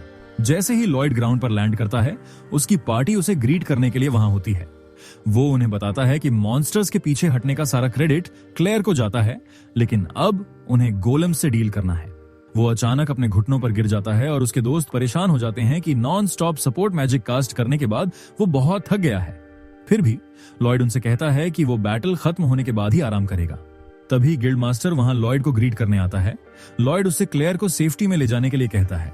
फिर वो कहता है कि लॉयड इस बैटल को जीतने की उनकी एकमात्र उम्मीद है।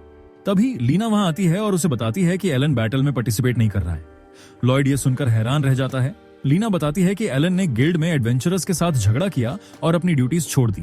लॉयड को यकीन नहीं होता कि हीरो होने के बावजूद उसने इस शहर के लोगों को खतरे में छोड़ दिया। लीना कहती है कि वो हीरो कहलाने के लायक भी नहीं है। अचानक वो दर्द से कराहने लगती है क्योंकि वो घायल थी और लॉयड जल्दी से उसकी इंजरी को पूरी तरह से हील कर देता है। गिल्ड मास्टर इससे बहुत इंप्रेस होता है, लेकिन लॉयड फिर से कोलैप्स हो जाता है। लीना उसे वापस खड़ा होने में मदद करती है और फिर उसे बताती है कि जब तक वो उनकी पार्टी में था, उन्हें लगता था कि वो इनविंसिबल हैं, लेकिन उसके जाने के बाद उन्हें एहसास हुआ कि वो बस एवरेज से ऊपर थे। वो कहती है कि उसे ये पहले ही समझ जाना चाहिए था, लेकिन लॉयड को यकीन नहीं होता कि वो कुछ स्पेशल है। गोलेम्स फ्रंट लाइंस पर पहुंच जाते हैं। सब लड़ने के लिए तैयार हो जाते हैं और गोलेम्स पर सीधे चार्ज करने का फैसला करते हैं, लेकिन लॉयड उन्हें पीछे रहने के लिए चिल्लाता है क्योंकि गोलेम्स ऑर्डिनरी नहीं थे, लेकिन बहुत देर हो चुकी थी। नाइट्स को पता चलता है कि गोलेम्स एन्चांटेड हैं क्योंकि उन पर मारते ही उनकी तलवारें टूट जाती हैं। गोलेम नाइट्स को दूर फेंक देता है और लीना तुरंत बैटलफील्ड का चार्ज फिर से संभाल लेती है। वो मैजिशियंस और आर्चर्स को गोलेम पर दूर से हमला करने का कमांड देती है, लेकिन उनके हमलों से कोई डैमेज नहीं होता। गोलेम खाई पार करके सोल्जर्स को पीछे धकेल देता है और सब पैनिक करने लगते हैं। लॉयड सब पर बफ्स डालने का फैसला करता है। उसके दोस्त कहते हैं कि ये उसके लिए बहुत ज्यादा हो सकता है, लेकिन लॉयड कहता है कि वो इसे हैंडल कर सकता है और सभी लोगों पर उनकी जरूरत के हिसाब से 2 एन्चांटमेंट स्पेल्स डाल देता है, लेकिन इससे वो और भी ज्यादा थक जाता है। वो अपने दोस्तों से कहता है कि जल्दी करो और बैटल खत्म करो। यूई तुरंत सबको लॉयड के इनक्रेडिबल बफ्स के बारे में बताती है। वो कहती है कि अब वो आसानी से ये लड़ाई जीत सकते हैं। तभी एक गोलेम उन पर हमला करता है और वो घबरा जाते हैं, लेकिन लीना आकर उन्हें बचा लेती है। उसके पीछे यूई गोलेम पर हमला करके उसे डिस्ट्रॉय कर देती है। लीना इसका इस्तेमाल लॉयड की एन्चांटमेंट मैजिक की स्ट्रेंथ को एडवर्टाइज करने के लिए करती है और सबको बताती है कि वो अभी बहुत ज्यादा स्ट्रांग है। सब तुरंत इसे वेरीफाई करते हैं और उनका कॉन्फिडेंस आसमान छूने लगता है। इस बीच क्रॉस आर्चर्स को लीड करके फायरबॉल्स पर शूट करने लगता है ताकि गोलेम्स पर डबल डैमेज हो। डैगर्स और सिलिका भी फ्रंट लाइंस पर लड़ते हैं और सिलिका अपने पावरफुल मैजिक से मल्टीपल गोलेम्स को ढेर कर देती है। लड़ाई जारी रहती है और जल्द ही लगभग सभी गोलेम्स डिस्ट्रॉय हो जाते हैं। यूई अपनी नजरें आखिरी बचे हुए गोलेम पर टिका लेती है, लेकिन एक दूसरा एडवेंचरर उससे पहले हमला करने की कोशिश करता है। जैसे ही वो गोलेम पर वार करता है, उसकी तलवार टूट जाती है और सबको एहसास होता है कि लॉयड के स्पेल्स अपनी लिमिट तक पहुंच गए हैं। सब डर जाते हैं और भागने लगते हैं, लेकिन यूई उसके रास्ते में खड़ी हो जाती है। जैसे ही गोलेम उस पर हमला करने वाला होता है, लीना उसे टैकल करके सेफ्टी में ले जाती है और डेगर्स हेवी अटैक को ब्लॉक करता है।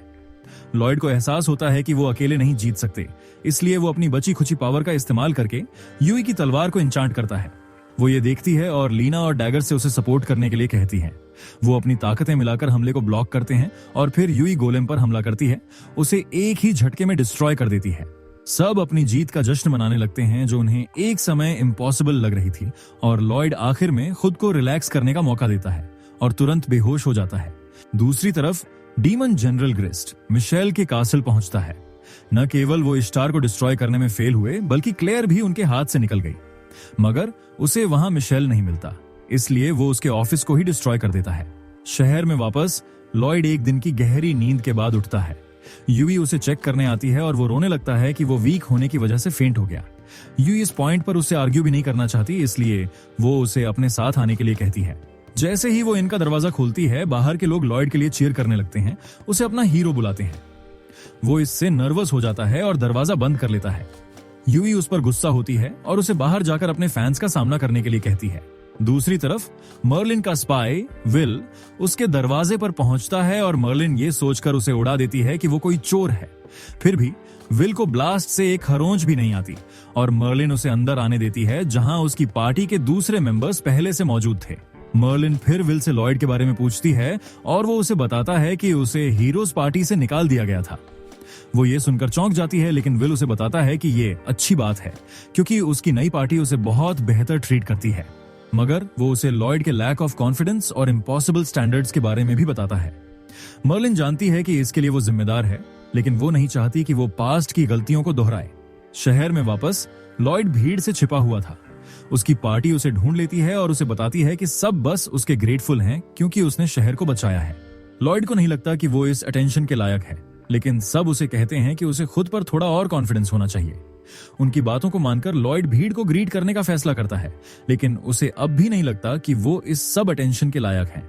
वो लोगों से कहता है कि उन्हें नाइट्स और एडवेंचरर्स को ज्यादा क्रेडिट देना चाहिए, लेकिन वो खुद सारा क्रेडिट उसे ही देते हैं। वो उसे हीरो ऑफ स्टार कहते हैं और लॉयड इस ट्रीटमेंट की आदत डालने की पूरी कोशिश करने का फैसला करता है। दूसरी तरफ एलन इस बात से पिस्ड था कि सब लॉयड को हीरो कह रहे थे। उसकी लड़कियां उसे याद दिलाती हैं कि उसका हीरो टाइटल छीन लिया जाएगा, क्योंकि उसने एक इमरजेंसी रिक्वेस्ट को डिनाई किया था। वो ये जानता था और अपनी लड़कियों के साथ शहर छोड़ने का फैसला करता है। मर्लिन के घर पर सब ड्रिंक कर रहे थे, क्योंकि आज ही के दिन उनके दोस्त हीरो सिबिल ने डीमन किंग को मारने और क्रॉस फायर में फंसे लोगों को बचाने के लिए अपनी जान दी थी। विल अचानक सबको बताता है कि डीमंस फिर से एक्टिव हो गए हैं और उन्होंने बीस्टमैन मैजिक का इस्तेमाल करके इश्टार पर मॉन्स्टर से हमला करवाने की कोशिश की थी। उसे शक है कि वो डीमन किंग को रिवाइव करने की कोशिश कर रहे हैं। कुछ दिनों बाद लॉयड को उसकी पार्टी के साथ सिटी लॉर्ड द्वारा समन किया जाता है। एक नौजवान उन्हें अंदर ले जाने के लिए आता है और वो देखते हैं कि क्लेयर पहले से ही उनका इंतजार कर रही थी। नौजवान उन्हें बताता है कि क्लेयर उसकी स्पेशल गेस्ट है। फिर वो खुद को लॉर्ड एबल के रूप में इंट्रोड्यूस करता है, जो इस डोमेन को चलाता है। किसी को यकीन नहीं होता, क्योंकि उन्हें लगा था कि वो बस एक सर्वेंट है। एबल बताता है कि क्लेयर असल में फॉरेस्ट एम्पायर की दूसरी प्रिंसेस है, जहां बीस्ट फोक रहते हैं, और लॉयड को इस पर यकीन नहीं होता। एबल कहता है कि क्लेयर की मॉन्स्टर्स को कंट्रोल करने की पावर काफी यूनिक है और अगर ये गलत हाथों में पड़ गई तो डिजास्टर हो सकता है, इसीलिए एम्पायर उसे ढूंढ रहा था। एबल चाहता है कि लॉयड की पार्टी क्लेयर को रॉयल कैपिटल तक एस्कॉर्ट करे, जहां बीस्टमैन उसे लेने आएंगे, क्योंकि उसे भरोसा है कि वो किसी भी दुश्मन का सामना कर सकते हैं, यहां तक कि डीमंस का भी। सब क्लेयर की आइडेंटिटी सीक्रेट रखने की जरूरत को समझते हैं और उसके बॉडीगार्ड्स बनने के लिए अग्री हो जाते हैं। उनके सफर को 10 दिन बीत जाते हैं, लेकिन वो अभी तक रॉयल कैपिटल के पास भी नहीं पहुंचे थे। क्रॉस कंप्लेन करता है कि कैपिटल बहुत दूर है, लेकिन डैगर्स उसे याद दिलाता है कि वो जानबूझकर सेफ रहने के लिए लंबा रास्ता ले रहे हैं। यूई को लंबे सफर से कोई परेशानी नहीं थी। वो अगले टाउन में हॉट स्प्रिंग्स जाने में ज्यादा इंटरेस्टेड थी। क्रॉस को उसका रिलैक्स्ड एटीट्यूड अनोइंग लगता है, लेकिन सिलिका कहती है कि उसका चीयरफुल एटीट्यूड सफर को बेरेबल बनाता है। उस शाम वो हॉट स्प्रिंग टाउन पहुंचते हैं। इस बीच लड़के एक दूसरे की पीठ रगड़ रहे थे और लॉयड डीमन अटैक के बारे में सोचने लगता है। वो सोचता है कि कैपिटल के जितना करीब वो जाएंगे, डीमंस के इम्पेशेंट होकर उन पर हमला करने के चांसेस उतने ही बढ़ जाएंगे। बाद में लॉयड सबसे कहता है कि उन्हें किसी भी सडन डीमन अटैक के लिए खुद को प्रिपेयर करने के लिए कुछ दिन इसी शहर में रुकना चाहिए। सिलिका और डैगर्स उसके आइडिया से अग्री करते हैं। अगले दिन डागास अपने लिए सही गियर ढूंढने के लिए एक एक करके सभी वेपन शॉप्स में सर्चिंग शुरू कर देता है।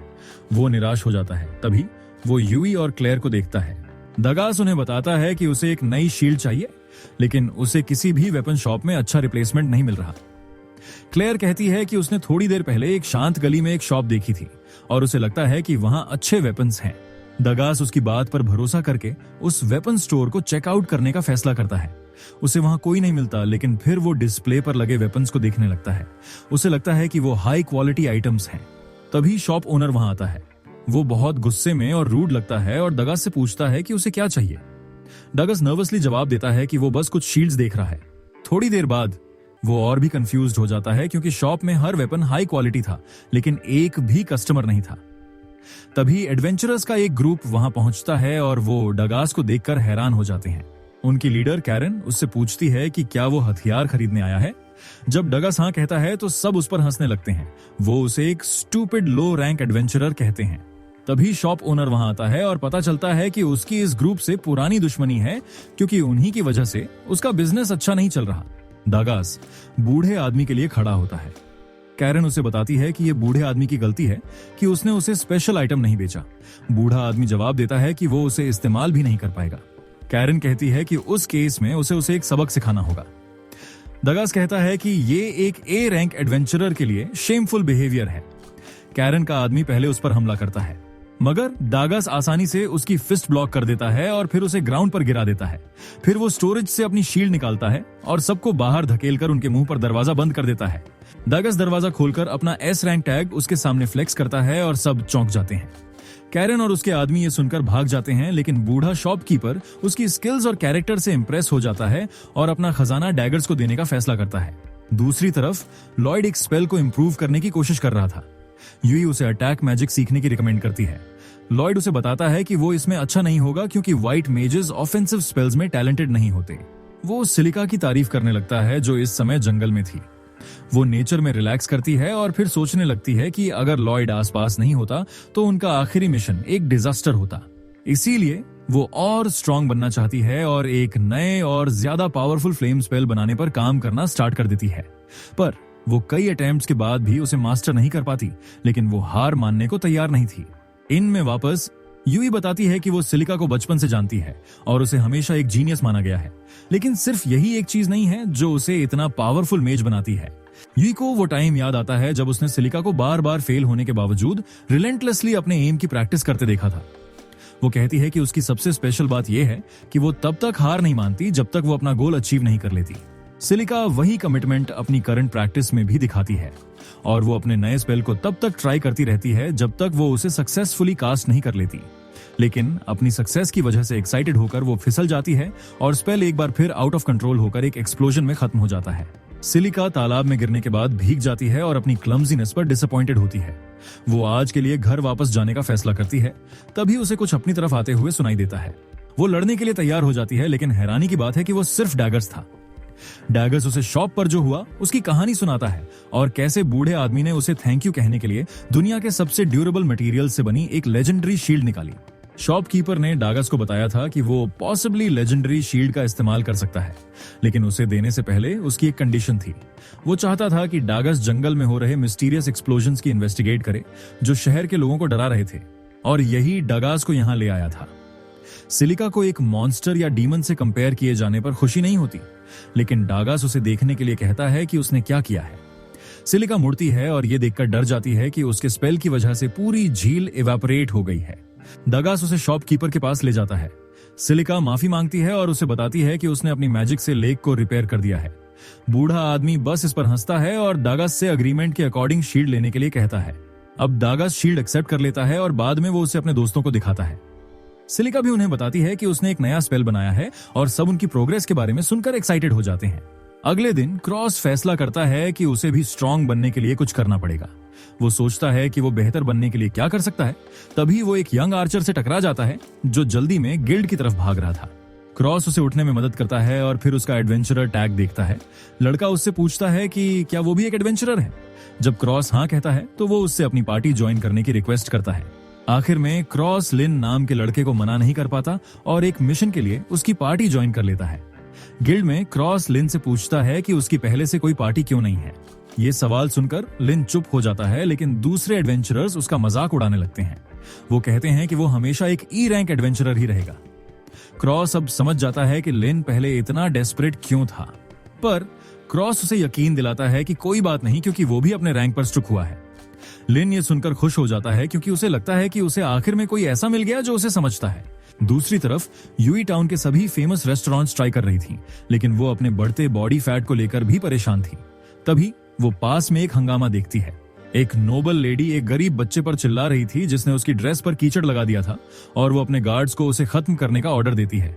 टाउन के लोग भी कुछ नहीं करना चाहते थे क्योंकि उसकी फैमिली काफी पावरफुल थी, लेकिन यूई बीच में आती है और औरत को रुकने के लिए कहती है। औरत इस पर फ्यूरियस हो जाती है और उससे पूछती है कि क्या उसे पता भी है कि वो किससे बात कर रही है।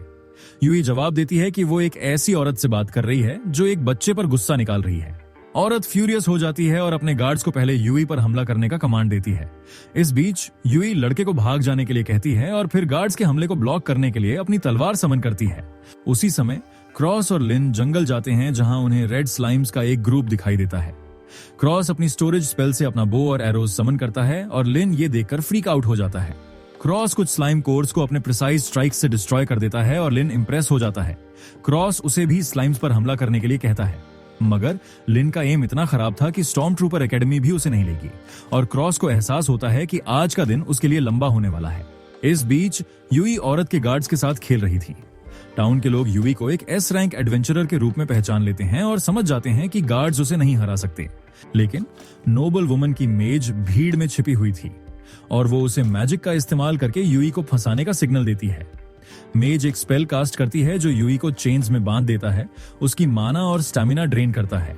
वो स्पेल से फ्री नहीं हो पाती और औरत अपने गार्ड्स को उसे मारने का ऑर्डर देती है, पर तभी एक मिस्टीरियस वुमन वहां पहुंचती है और उनसे फेयर फाइट करने को कहती है। हुडेड वुमन फ्लैश बन जाती है और गार्ड्स के साथ साथ मेज को भी नॉकआउट कर देती है। फिर हुडेड वुमन तेजी से नोबल वुमन के पास पहुंचती है, उसे डराकर ही नॉकआउट कर देती है।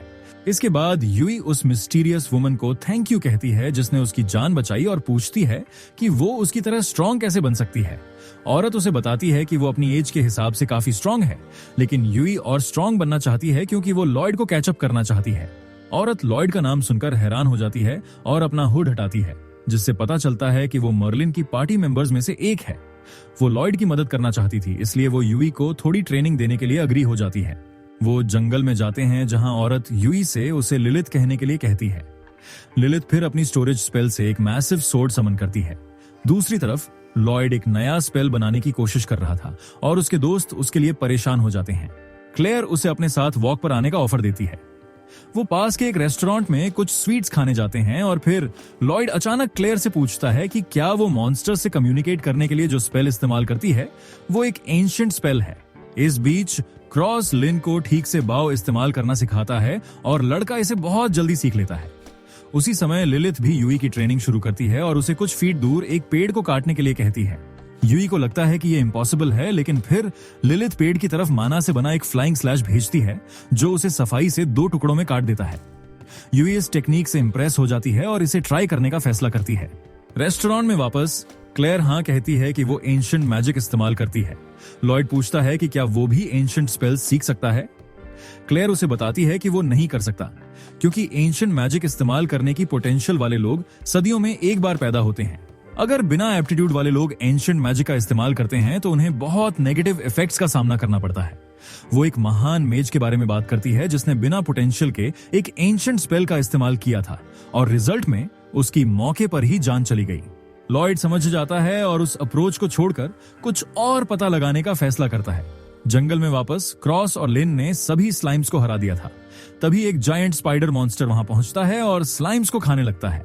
क्रॉस उस पर हमला करने की कोशिश करता है, लेकिन उसका तीर उस पर इफेक्टिव नहीं होता। उसे एहसास होता है कि मॉन्स्टर को हराने के लिए उन्हें मैजिक या रैपिड फायर स्किल की जरूरत है, पर लिन के पास एक आइडिया था और वो क्रॉस से टाइम बचाने के लिए अपने क्विवर से तीर निकालने के बजाय स्टोरेज से एरोज समन करने के लिए कहता है। क्रॉस उसका आइडिया ट्राई करता है और हैरानी की बात है कि इससे उसकी ड्रॉ स्पीड बहुत कम हो जाती है। वो स्पाइडर के सिर पर तीरों की बौछार करके उसे मार देता है। वो गिल्ड लौटते हैं और क्रॉस लिन को मिशन का सारा क्रेडिट लेने देता है ताकि दूसरे एडवेंचरर्स उसे एक स्किल्ड आर्चर मानने लगें। दूसरी तरफ यूई फ्लाइंग स्लैश टेक्निक सीखने की कोशिश कर रही थी, लेकिन ये उसकी सोच से कहीं ज्यादा मुश्किल था। लिलिथ कंफ्यूज थी क्योंकि उसके लिए ये काफी आसान था।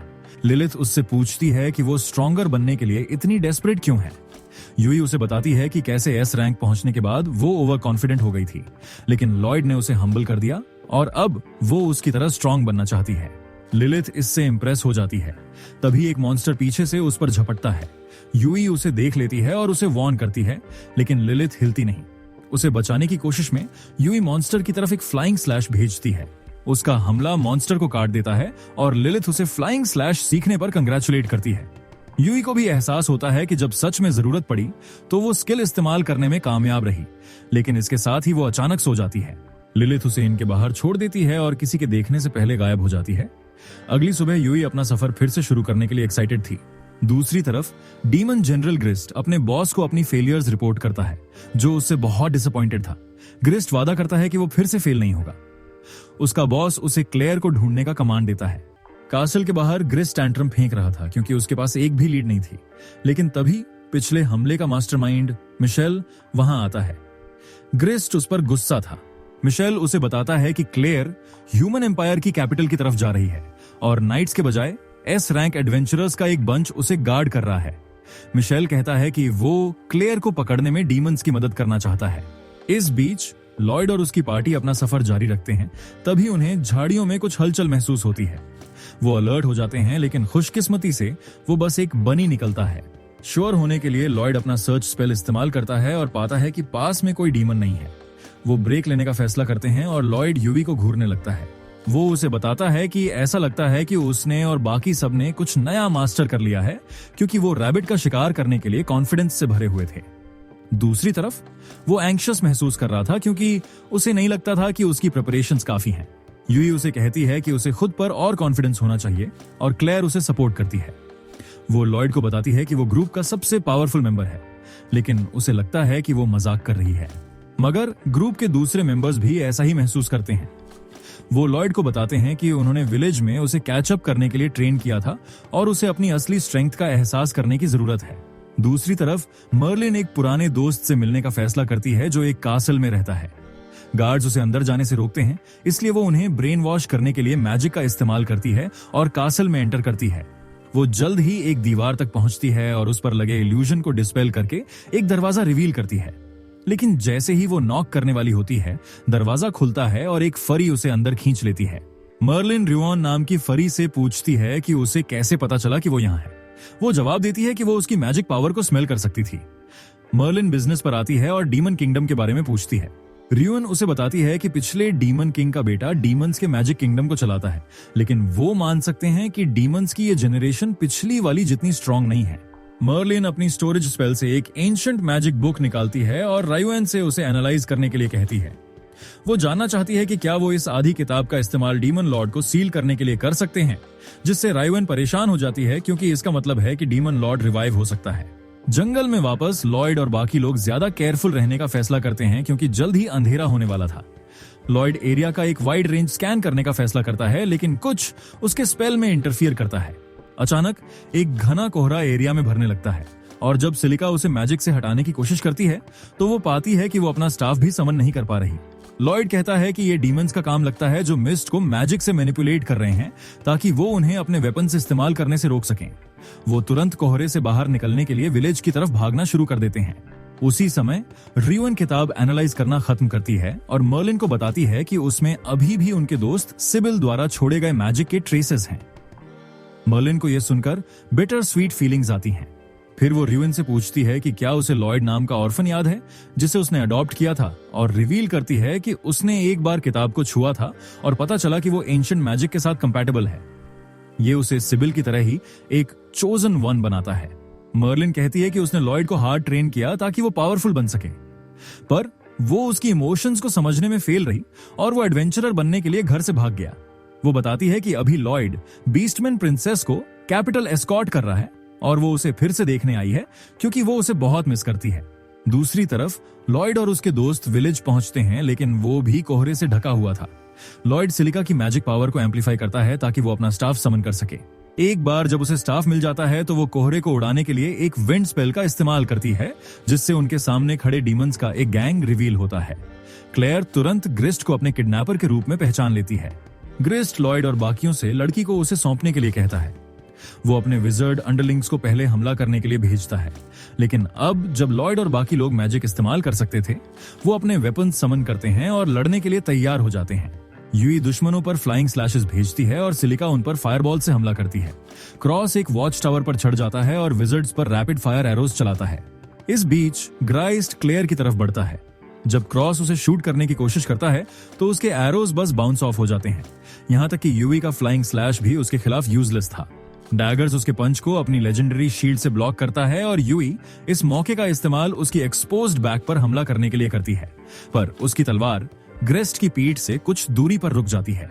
लॉर्ड को एहसास होता है कि वो एक इनविजिबल आर्मर की तरह काम करने के लिए मैजिक पावर रिलीज कर रहा है। ग्राइस्ट पहले उसे डील करने का फैसला करता है क्योंकि वो यहाँ सबसे स्मार्ट लग रहा था। वो उस पर हमला करने के लिए ऊपर कूदता है, लेकिन सिलिका उसे अपने नए स्पेल से अटैक करती है। इससे भी ज्यादा डैमेज नहीं होता, उसके अंडरलिंग्स भी उन्हें घेर लेते हैं। लेकिन जैसे ही सब पैनिक करते हैं, आइस की एक बड़ी वेव गली में फैल जाती है जो सभी विजर्ड्स को फ्रीज कर देती है, लेकिन लॉयड और बाकियों को छोड़ देती है। ये एक बीस्ट मैन ने कास्ट किया था जो क्लेयर को बचाने आया था, और वो अकेला नहीं था। विल नाम का ग्रीन हेड स्पाई भी वहां था और वो मिशेल का सामना करता है जो कोहरा फैलाने के पीछे था। बीस्ट मैन नीचे उतरता है और क्लेयर की तरफ बढ़ता है। वो डिक्लेयर करता है कि सभी एडवेंचरर्स यूजलेस हैं, लेकिन वो उन्हें इस बार पास देगा क्योंकि उन्होंने क्लेयर को सेफ रखा। क्लेयर तुरंत उस लड़के की तरफ भागती है और उसे अपने चाइल्डहुड बेस्ट फ्रेंड और आइस क्रिस्टल हीरो सीरियन के रूप में इंट्रोड्यूस कराती है। यूई ने सीरियन और उसके फाउल मैनर्स के बारे में सुना था और उसका बिहेवियर रूमर्स को सच साबित करता है, लेकिन जब भी क्लेयर उसे डांटती है तो वो शांत हो जाता है। तभी ग्रीस्ट अपनी आइस प्रिजन से फ्री हो जाता है और सब उससे लड़ने के लिए तैयार हो जाते हैं, लेकिन सीरियन उन्हें पीछे रहने के लिए कहता है क्योंकि वो इस बास्टर्ड से खुद डील करेगा। वो ग्राउंड पर पैर मारकर उसे फ्रीज करने के लिए एक आइस वेव भेजता है, लेकिन ग्रेस्ट उससे आसानी से फ्री हो जाता है। ग्रेस्ट पहले तो सभी हमलों से बचता है, लेकिन जैसे जैसे बैटल आगे बढ़ती है उसे मुश्किल होने लगती है। लॉयड को लगता है कि सीरियन इतना फास्ट या स्किल्ड नहीं है कि ग्राइस्ट को काउंटर अटैक करने से रोक सके। अचानक वो नोटिस करता है कि ग्राइस्ट का कोल्ड डैमेज हो रहा है क्योंकि वो अपना मैजिक आर्मर इस्तेमाल नहीं कर रहा। इससे उसे एहसास होता है कि कुछ गड़बड़ है और वो सीरियन को केयरफुल रहने को कहता है, पर यह एरोगेंट हीरो एक एडवेंचरर की बात सुनने से मना कर देता है और ये उसकी सबसे बड़ी गलती साबित होती है।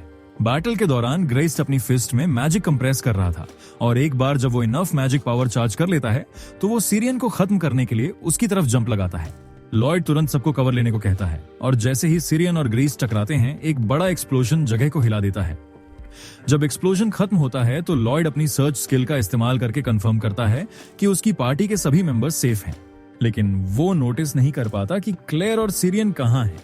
उसे अपने सवाल का आधा जवाब तब मिलता है जब वो बेहोश क्लेयर को ग्राइस्ट के साथ देखता है, जो डिक्लेयर करता है कि वो उसे अपने साथ ले जा रहा है। तभी एक बड़ा फ्लोटिंग शिप वहां पहुंचता है और ग्रेस्ट उसे पकड़कर उड़ जाता है, जबकि लॉयड और उसके दोस्त बस बेबसी से देखते रह जाते हैं। तो गाइज, वीडियो यहीं पर खत्म हो जाती है। सोचो, लॉयड के साथ कितना कुछ हो गया और उसकी जर्नी अभी भी एंड नहीं हुई है। क्लेयर फिर से किडनैप हो गई है, डीमन लॉर्ड के रिवाइवल का खतरा मंडरा रहा है और लॉयड, जो खुद को वीक समझता है, उस पर कितनी बड़ी जिम्मेदारी आ गई है। अगर आपको यह कहानी पसंद आया तो लाइक और सब्सक्राइब करना मत भूलना। मिलते हैं अगले वीडियो में, तब तक के लिए स्टे ऑसम और अपनी इनर स्ट्रेंथ को पहचानो। रिकैप्टन, सी यू सून।